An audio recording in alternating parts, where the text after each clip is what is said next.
Hacía mucho no nos veíamos ocultos. Hoy estamos de vuelta, iniciando la segunda temporada de su escalofriante y favorito podcast. Fer, ¿cómo estás? Wow, estaba esperando esa pregunta por un año casi. Muy bien, muy emocionado, porque creo que ya empieza también la Spooky Season y es como un llamado hacia los ocultos, hacia nosotros, hacia regresar con este proyecto con más fuerza y justo con más ocultismo. Qué bien. Pues aquí hay algo que tenemos entre manos y que además no dejó de rondar en nuestra cabeza a lo largo de este año, y sé que tampoco de ustedes ocultos. Entonces, ¿qué les parece si hablamos nuevamente de espacios liminales? ¿Sabes qué? Me gustaría comenzar nuevamente con el contexto de los espacios liminales.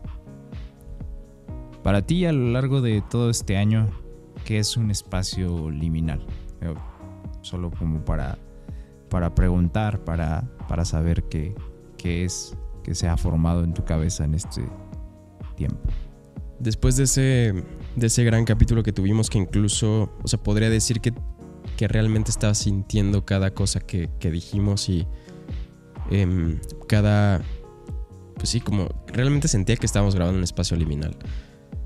Después de ese episodio que creo que fue el que más gustó también, me he estado poniendo a reflexionar también e incluso he buscado de manera casi a propósito estar en espacios liminales, estar en espacios vacíos, buscar como que mi mente se quedó con esa sombra, esa fotografía de ese capítulo y se obsesionó, pero no de manera tal vez teórica, sino más bien de manera práctica. Entonces, incluso he tomado fotografías que digo, wow, o sea, esto es liminalidad en todo el sentido de la palabra. Oye, qué bien que lo mencionas. Voy a hacer como todo una recapitulación. Bueno, se supone, y la definición que más le ha otorgado Internet a lo que es un espacio liminal, son lugares que se sienten extrañamente familiares, pero lugares en los que creemos que ya hemos estado antes. ¿Tienes algún ejemplo en particular de un lugar que tú ves y que dices, sé que he estado aquí antes, o incluso una fotografía en internet que dices, sé que he estado aquí antes, pero no recuerdo en qué momento de la vida o por qué estaba aquí siquiera? Me pasó hace poco. Tiene que ver con un sueño, pero con un recuerdo también. Seguramente ubicas esta plaza que se llama Galerías Cuapa. Ok, sí, Ciudad de México, Galerías Cuapa. Está en el sur de la ciudad. Es una plaza que tiene, no sé, quizás 25, 30 años. Yo visitaba esa plaza con mi mamá, te podría decir que por lo menos 2 veces a la semana. Era muy seguido. Tenía obviamente pues esta como... Es como una temática que tienen las plazas que se llaman galerías, que es como antiguo, como a la vez moderno, es una combinación rara. Pero en mi sueño visitaba como los espacios, pero no había nadie. Entonces, digamos que incluso en Liverpool, donde está la zona como de dulces y estos están los anaqueles, todo prendido, pero sin nadie. Entonces, como que siento que justamente ya he estado ahí, pero lo revisité después de 15 años o más. Y hubo un recuerdo de lo que fui en ese momento y la felicidad que hubo y todo este como espectro que quedó ahí, esos fantasmas que quedaron en ese momento, pero ahora no había nadie y es un espacio grande que está con anaqueles y dulces, y creo que es por primera vez cuando combiné el tema de un recuerdo con un sueño y con mi yo de ahorita. Hubieron 3 fases ahí que completamente tuvo que ver con esto. Qué interesante. Justo dicen que un elemento clave dentro de los espacios liminales es la nostalgia. Sí. Y te das cuenta como la mayoría de espacios o de lugares que relacionamos con la liminalidad en realidad están en nuestra infancia, son recuerdos de nuestra infancia. Por eso, por ejemplo, ves muchas imágenes de de salones de fiestas infantiles. También ves aeropuertos, bibliotecas, cosas de este estilo. De hecho, incluso se habla de que es muy diferente un espacio liminal del western a un espacio liminal del que podría ser Europa o Rusia. Por ejemplo, dicen que la nostalgia que les provoca a algunos los edificios que son comunismo en Rusia es equiparable a lo que nosotros vivimos acá. Y en mi caso justo, o sea, pienso que los lugares como plazas, como, no sé, ¿sabes? Supermercados, cosas mucho de este estilo, pues en realidad por la influencia que nosotros tenemos de Estados Unidos, aquí en México, gran parte de Latinoamérica, pues podemos relacionarnos con esos espacios liminales. Volviendo a tu sueño, que estuvo súper interesante, ¿qué sensaciones tenías además de esta gran nostalgia, además de estos recuerdos muy vagos? Es algo que mencionaste tú al inicio de esta charla, que tenía que ver con una combinación muy extraña porque son como sentimientos opuestos, pero que se encuentran. Me sentía vacío, tremendamente vacío, porque hay personas que pues, siguen en tu vida, hay situaciones, emociones que siguen en tu vida y otras que se van con el paso de los años, pero una comodidad al mismo tiempo muy grande. O sea, no quería estar ahí, pero a la vez sí, no sé cómo explicarlo, como que quería sentir lo que sentía en ese entonces, pero sé que era imposible sentirlo porque mi cabeza ya cambió, porque mis emociones cambiaron, porque ya crecí. Entonces como que, no sé si te hace sentido esto, pero era mi yo de ahorita intentando forzar y sentir lo que sentía antes. Entonces era nostálgico, cómodo a la vez, pero incómodo porque no podía lograr sentirlo porque es imposible volver a sentir eso. Sí, de hecho de ahí parte mi obsesión con el tema de los espacios liminales, el forzar sensaciones que en su momento me parecían agradables a un yo de ahora que a lo mejor en esos lugares se siente perdido o incluso me disgustan. Y está bien interesante pensar en que la mayoría de los espacios liminales, de los lugares, de las fotografías, pues vienen justo de eso, de los recuerdos y de los sueños. Es muy interesante que esto se relacione con dos estéticas del internet muy interesantes. La primera de ellas me encantaría hablarla, es el Dreamcore. ¿Has escuchado hablar de ella? No, me encantaría que me platicaras un poco de eso. Ok, perfecto. Pues en realidad son imágenes altamente estéticas que juntan el mundo el actual, o sea, como todos estos espacios que sí forman parte de la realidad con sueños. De qué forma los mezclan, a veces encuentras ciertos elementos que están distorsionados.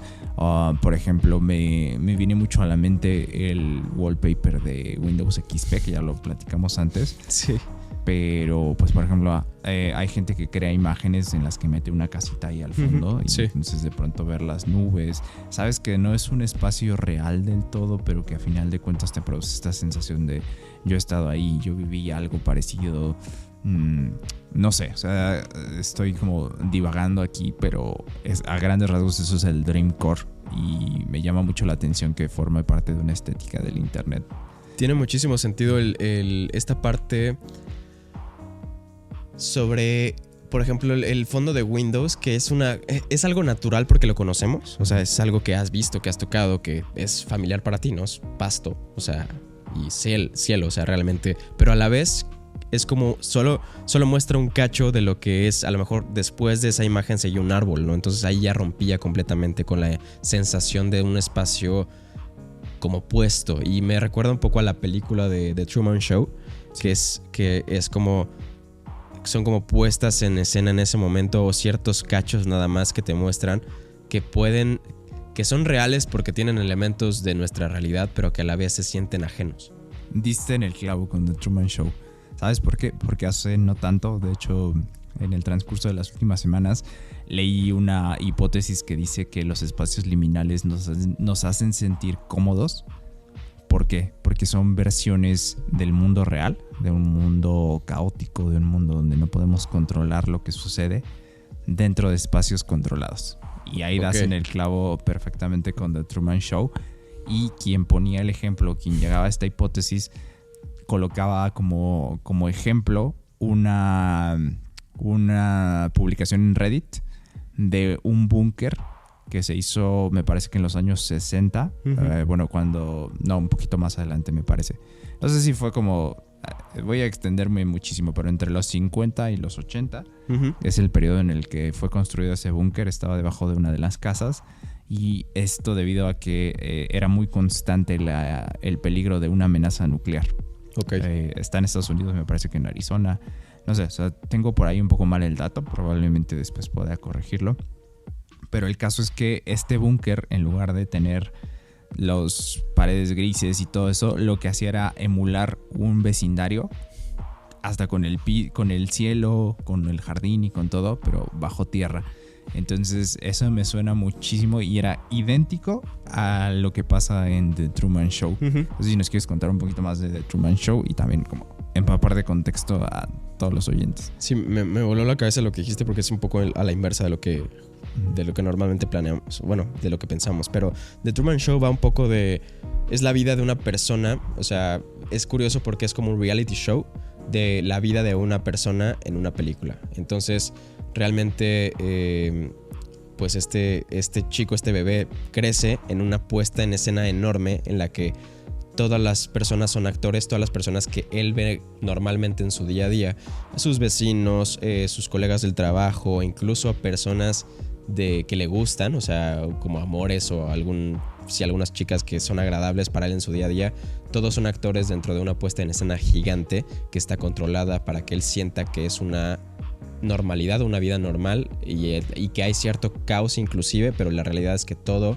está controlado. Entonces es como si fuera un reality show enorme en la que hay también un productor, un director de la vida de Truman, y esto se televisa de manera directa como un streaming, como un reality show en la realidad, en el mundo real. Entonces Truman, desde que nace, no tiene la menor idea que él está en un set de televisión gigante, que todo está siendo controlado, todo está siendo narrado también, y las personas fuera de ese reality ven la vida de él a través de sus televisiones, pero él desconoce completamente que este mundo es artificial.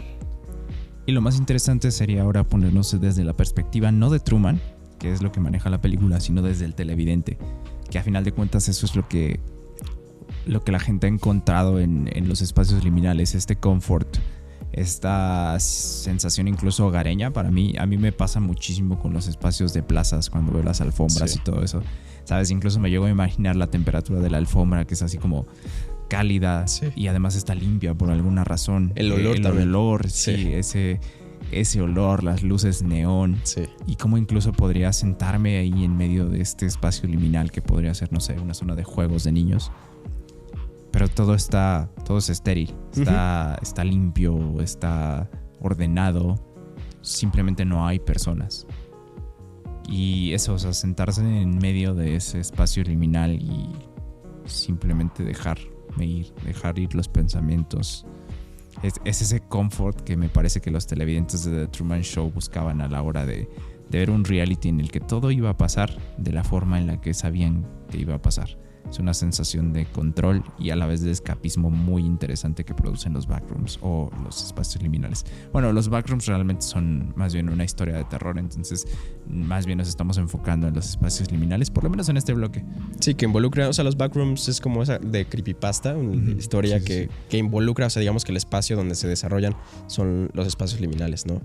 Pero principalmente, no sé cómo veas, pero los cines tienen algo de liminalidad increíble, o sea, liminalidad increíble, que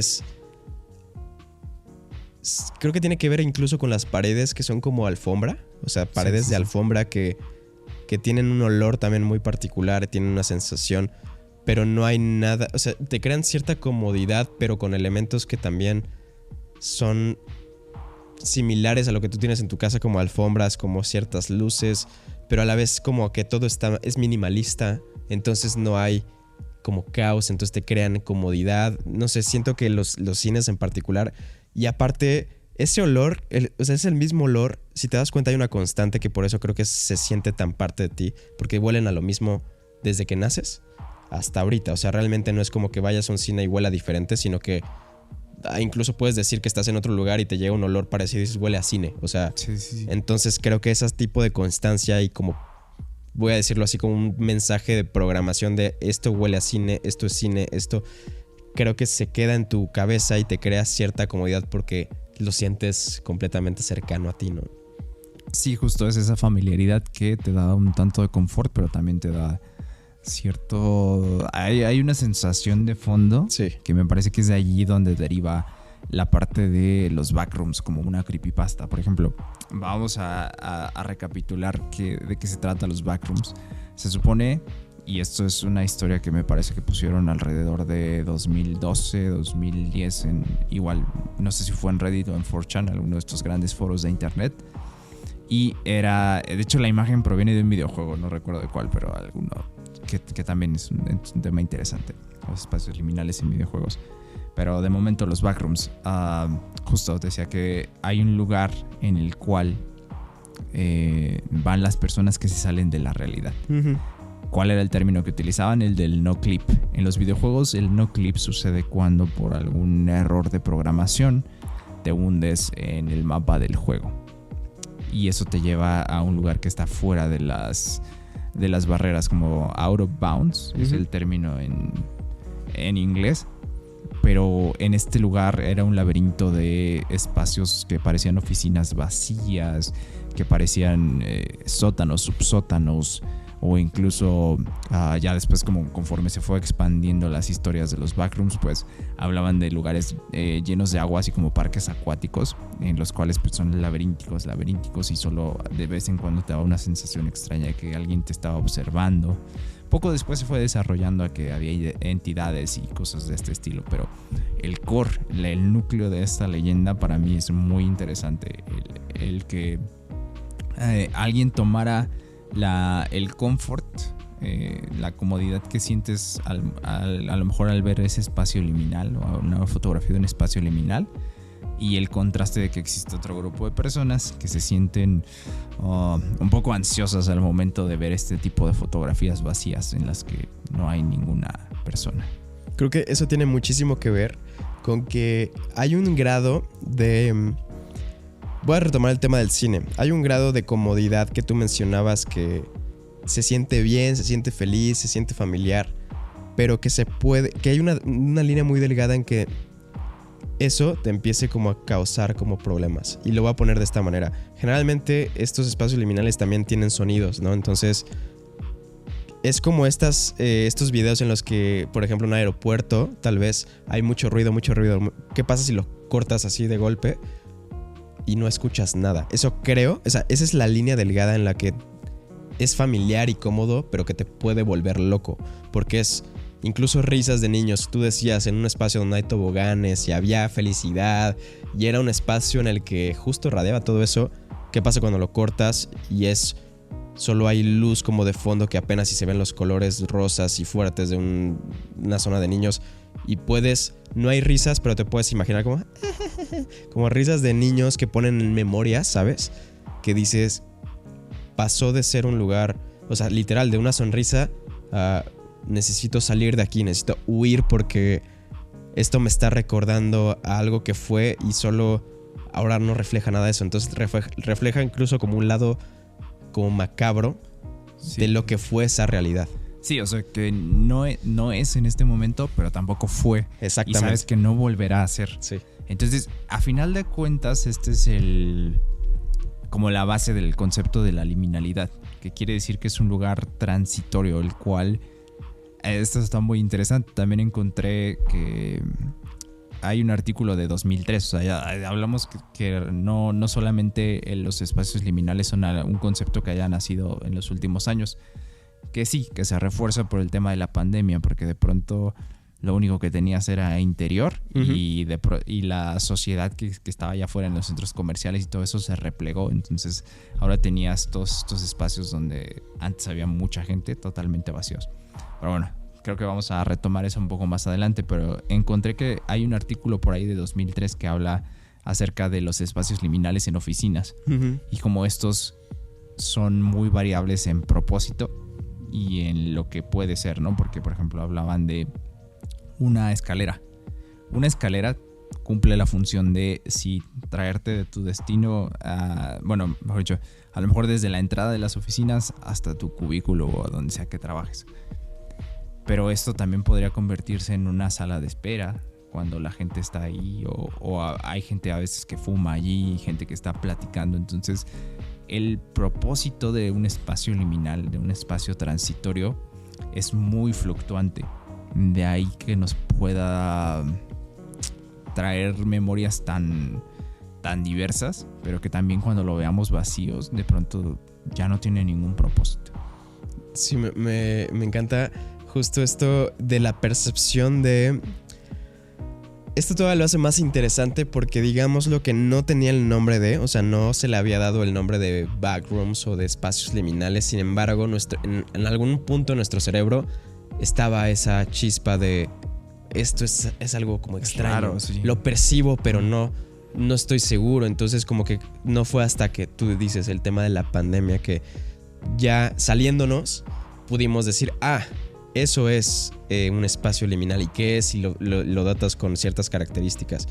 Pero no podríamos hacerlo mientras estábamos dentro de, ¿no? Entonces me parece sumamente interesante y loco que, digamos, lo que el cerebro percibía que había una realidad replicable, que es los espacios liminales, que son espacios transitorios que ya desde ahí la idea de que sea un umbral entre un lugar y otro, o sea, de punto A a punto B, en medio está el espacio liminal, creo que también carecen de identidad. Sí. ¿Y en qué punto de tu vida fue cuando empezaste? Bueno, ¿de qué punto de tu vida es de donde reconoces los espacios liminales? Pues yo creo que... Cuando era niño. Sí, mucho más a la carga de cuando era niño, porque, o sea, creo que esto lo platicamos en su entonces, ¿no? Porque tenía que ver mucho con también... Había un factor muy interesante que tenía que ver con que cuando eres niño también tienes el sentido de la percepción y de las emociones, y todas las cosas te sorprenden de manera más fuerte porque no tenías nada antes con qué relacionarlo. Entonces te quedas con eso y es con lo que te quedas el resto de tu vida en cuanto a nostalgia, ¿no? En cuanto a un grado de felicidad. Porque también, digamos, lo que no sé cómo veas, pero creo que requiere cierto grado de ingenuidad el hecho de poder convertir un espacio en un espacio liminal, porque eras ingenuo en su momento. Para mi gusto, hasta un espacio liminal tiene que ver con inocencia corrompida, y de ahí que existan otras estéticas de internet que se agarran de eso, como es el traumacore, el cual transforma eventos traumáticos como situaciones de abusos, a veces ese tipo de cosas, en imágenes de espacios liminales con elementos que los hacen sentir un poco más distorsionados, un poco más perturbadores. Entonces creo que y aquí haría un punto totalmente no nuevo, pero sí una hipótesis un poco distinta a la que había visto antes, que es la siguiente.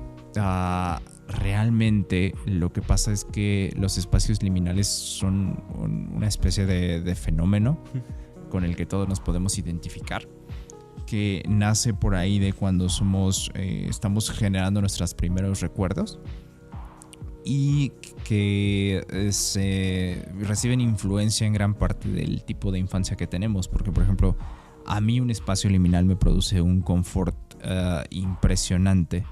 De hecho, lo que me hace sentir bien de ellos es que es una forma de que cuando entro en un loop de ver muchas fotografías de espacios liminales me siento cómodo, me siento de alguna forma seguro. En cambio, para otras personas que sufrieron situaciones un poco más fuertes, los espacios liminales, si bien pueden ser una forma de desahogo, también pues les sirve para representar esos eventos traumáticos que vivieron. Entonces, de ahí que haya tanta división de estéticas. Sí, los elementos incluso también me parecen interesante. Esta perturbación que decías, o sea, representaban como un grado de inocencia en tu parte como de niño, en tu carga infantil. Pero también pueden haber elementos que justo no representen o que no pertenezcan ahí, que pueden romper eso y que sí se corrompa de alguna manera. Incluso la idea, por ejemplo, y esto me ha pasado toda la vida, de los payasos, representan justamente eso, porque es un adulto intentando ser algo que pertenecía a tu infancia, pero es un adulto. O sea, realmente no le quita como esa carga de que tú ya no perteneces a mi momento, porque yo soy un niño de 6 años y tú eres un tipo de 40 que está intentando disfrazarse para pertenecer y como camuflajearse en ese momento es un salón de fiestas para niños. Entonces tú ya no tienes ese grado de inocencia, pero lo estás como intentando demostrar para que yo me sienta feliz, lo cual no sé si lo sientas, pero ya hay algo medio extraño ahí, ¿no? Sí. O sea, porque estás intentando hacer, no lo vas a poder hacer porque tienes 40 años. O sea, realmente. Entonces, por eso la idea de los payasos es un elemento que creo que representa que pertenecía a un espacio liminal en su momento, el cual, como que él, en lugar de dejarlo atrás, se lleva a ese como parte infantil y se lo lleva a su edad. Entonces, como que eso me parece que puede llegar a caer justo en esto que mencionas de los que vivieron algún abuso en un salón de fiestas o en un lugar de toboganes o algo de ese tipo, ¿no? Sí, justo. Y de ahí derivan todos esos productos que, o sea, lo mismo. Yo podría enfocarme mucho en la parte positiva porque pues no tengo ninguna situación de ese estilo al compartir, pero entiendo por qué la diversidad de expresiones con los espacios liminales. No sé si tienes alguna favorita o... Sí, me acuerdo creo que era así de mis favoritas. Y de hecho a la fecha me acuerdo incluso del olor. En casa de mis abuelos, ¿te acuerdas del Nintendo 64? Seguro, gran consola. Que creo que representa muy bien la carga liminal en los 90s también. Pero, o sea, tuve una muy buena experiencia en casa de mis abuelos donde eran espacios. Era una casa enorme donde vivían dos ancianos. O sea, realmente, si ellos estaban en un cuarto, el resto de la casa estaba vacía, ¿no? Entonces, solo había como recuerdos de navidades pasadas. Había recuerdos de mucha felicidad, de estar conviviendo y jugando videojuegos. Pero hay un elemento muy interesante en la casa de mis abuelos. Eran bisabuelos. Que es, ellos conservaban muebles de los 80s, pero en los 2000s, 2006, 2010, lo cual creo que representaba todavía más comodidad, porque habían incluso sillones como reposets de estos de los 90, ¿sabes? Con un olor como a muy particular, como a pues ese material como de felpa o como... Es un olor muy, muy particular que puedo reconocer en cualquier lugar. Era un reposet con este tipo de paredes como con pintada como de rosa y azules, pero muy 90s. Entonces yo me sentaba ahí, jugaba a Nintendo 64, estaba jugando The Legend of Zelda o GoldenEye, lo que sea. Y yo estaba en el 2008, por ejemplo, pero vivía en un mundo que estaba construido con cosas y elementos de los 90s e incluso 80s. Qué interesante. Pero era felicidad completa. Sí, ¿qué te digo? Es muy interesante hablar de los recuerdos que nos traen y por qué ahora, no sé, si estuvieras en medio de la casa de tus abuelos solo y con las consolas, se sentiría como un sueño. Totalmente, o sea, ni siquiera... creo que sería como padre, pero a la vez sería algo raro, pero sí, o sea, no sé, me gustaría como igual ver si puedo soñar con eso para decirte, sabes ciertamente qué sentiría, pero es extraño. ¿Tú has tenido alguna? Sí. Por ejemplo, ahora que hablabas de los cines. Ajá. Igual, o sea, como que tengo muchos recuerdos pero no de los cines de ahora, de los cines que justo estaban en mi infancia. No sé si recuerdas esa alfombra azul, pero como con unos gusanitos de neón. Así sí. Con unos garabatos. Como verdes o naranjas. Ajá, sí, puntitos. Justo. Sí. Y el olor así, o sea, que era un poco como entre que esa alfombra a lo mejor ya se estaba poniendo como con humedad y entonces... no sé, era un aroma muy particular. Sí. Las máquinas de palomitas azules y las salas que en lugar de tenían menos asientos, algunos de ellos incluso estaban forrados así como de una piel sintética azul también. O dependiendo también de un terciopelo rojo. Y recuerdo mucho las matines, que eran las funciones de la mañana, en las que muchas veces en las vacaciones de verano iba con mi mamá. Entonces el cine estaba casi completamente solo y había puras películas raras así de animaciones, no sé, o sea, por ejemplo recuerdo que para esos momentos salió la de Reyes de las Olas. Ajá, sí, de los pingüinos. Los pingüinos que surfeaban, sí, una cosa rarísima. También salió Open Season, que es un oso y un reno o venado que son amigos. Entonces, esa está muy bizarra. Creo que es más para adultos que para niños. Sí, totalmente. Sí. Pero pues como eran animación, pues obviamente, ¿no? O sea, claro. Pues te llevaban a verla. Entonces, como que igual, o sea, pienso en los cines, pienso en esos lugares muy, muy extraños, porque también he visto algunos de esos lugares en mis sueños. Y creo que de allí viene como esa constante de decir que que se ha convertido un poco en una leyenda urbana, que existe una dimensión paralela, una realidad contenida en la que puedes visitar los backrooms. Me encantó esa definición. Sí, totalmente. Creo que y ahorita que dijiste lo de los cines, no te acuerdas, pero llegaba un punto en el que eras niño, pero no alcanzaba, o sea, los sillones como que no estaban tan bien configurados todo que no alcanzabas a ver. Entonces habían unas madres, como unos cajones que te ponían en el asiento para que tú alcanzaras a ver. Sí. Y eso te formabas. Entonces creo que también todo viene de ahí. Antes te formabas fuera de la sala, lo cual como niño luego andabas en el piso. Sí. Y creo que tenías ese contacto literal con la alfombra. Mientras tus papás estaban discutiendo arriba, o sea, a nivel de que tú estás jugando en el piso y ellos arriba, ellos ya abandonaron por completo esa percepción de todo. Creo que te quedas tú con eso porque tú estabas tocando la alfombra, tú estabas oliendo, tú estabas viendo colores, cosas. Entonces creo que los estímulos son muy importantes a primer impacto en la niñez para quedarte con eso. Sí, y ¿sabes qué me pregunto?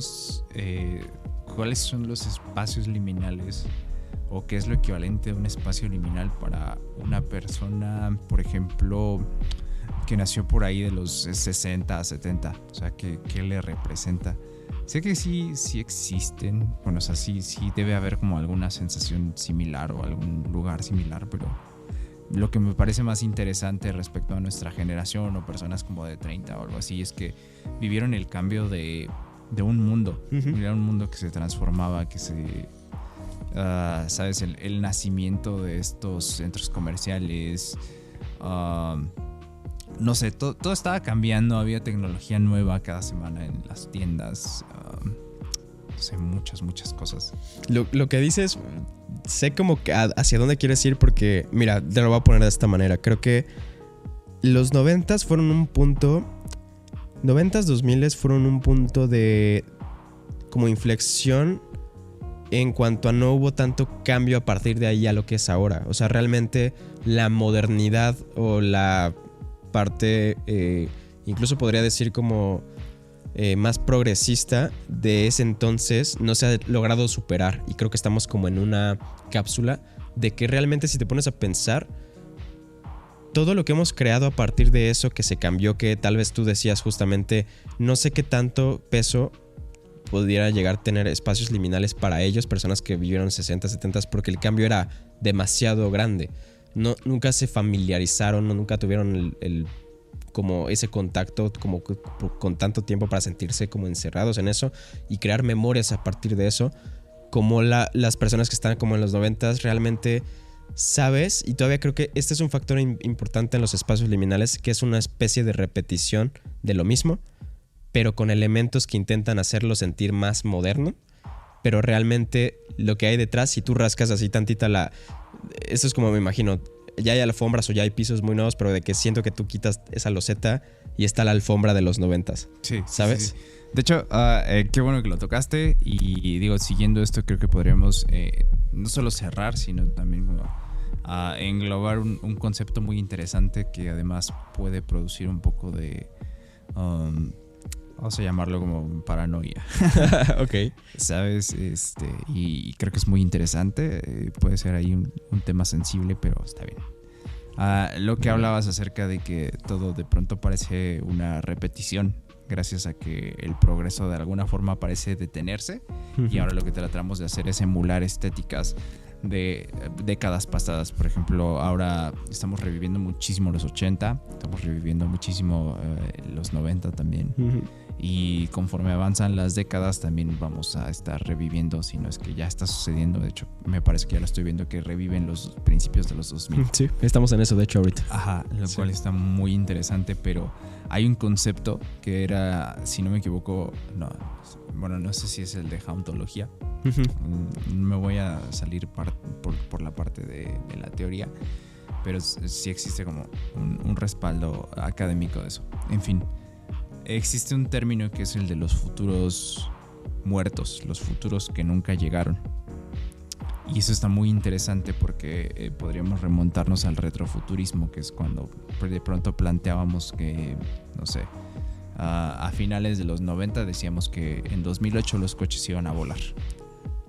No vivimos en un futuro donde eso haya sucedido. y tal parece que hay un bloqueo, un avance que nos está condenando a repetir la historia, pero ahora en retroceso. Entonces, ¿dónde quedaron esos futuros muertos?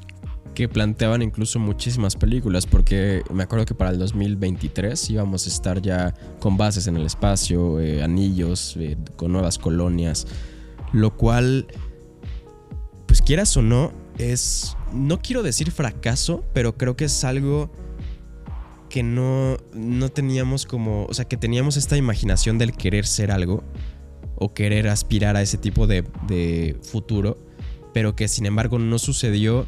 Y que al sentirte como atorado por la misma como construcción y repetición del formato que vives todo el tiempo, porque, y esto tiene que ver como, las oficinas hace 20 años siguen siendo las mismas oficinas de ahorita, entonces creo que no hemos podido, y tiene que ver con una limitante quizás del ser humano de no podemos escapar lo mismo que hemos replicado todo el tiempo, e incluso lo que planteábamos como un nuevo futuro solo está siendo algo moderno con tintes del pasado, pero realmente no hemos logrado cambiarlo, no alterarlo. O sea, parece como si el código se sobreescribiera sobre sí mismo y solo sea una repetición del formato, el cual creo que hubo, ¿qué te gusta? Tal vez de 70s a ahorita sí fue un cambio muy cabrón, el cual planteábamos que iba a ser parecido, pero no fue lo que quisimos que fuera.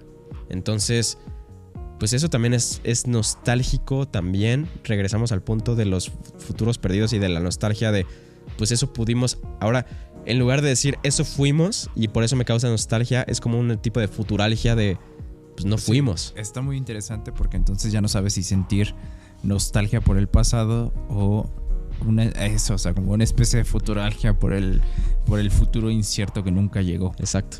La pregunta es, ¿cuándo iremos a salir de él? O si el fantasma del pasado se va a comer al futuro siempre.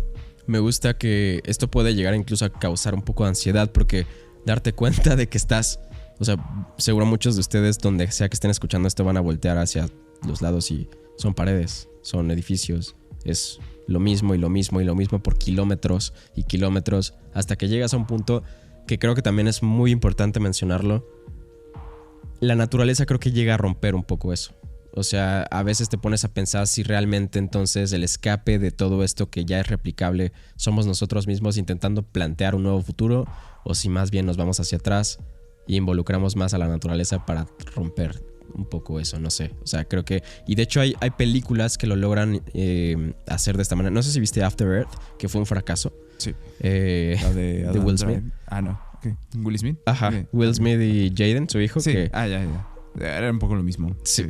Realmente la película fue un fracaso, pero pintó esta modernidad de naves y cosas con una combinación de elementos de la tierra. O sea, realmente los edificios... De hecho, hay muchos arquitectos que plantean esta idea de involucrar la naturaleza dentro de la arquitectura para romper justamente el formato repetitivo, porque cuando tú involucras algo que no puedes controlar, creo que también toma su propio curso, ¿no? Pero me llama mucho la atención si, como dices, creo que me encanta la pregunta, si el pasado se va a comer lo que es el futuro, o si vamos a poder escapar y plantear un nuevo futuro que podamos realmente alcanzar. Es una especie de sándwich temporal, sí, que recuerdo que me hace muchísimo como...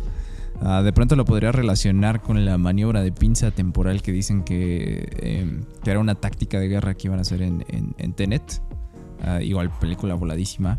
Entonces de pronto me lo puedo relacionar con eso y ya solo me quedan como que si en algún momento las cosas que estamos tratando de hacer para innovar en este momento se van a convertir en eso, o sea, en retrofuturismo en 10 años cuando estemos tratando de replicar lo que sucede ahora. La palabra retrofuturismo, o sea, la carga que trae de por sí me causa un poco de conflicto, porque es intentar justo plantear modelos de futuros posibles con elementos del pasado.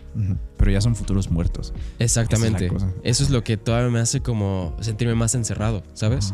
Porque sí, justo estamos tú lo mencionaste, estamos revisitando véanlo también en todos lados, o sea, las nuevas modas, las nuevas tendencias de estos pantalones aguados que están usando, que se usaban en los 90s, que ya todas las chicas, todos los chicos también están utilizando.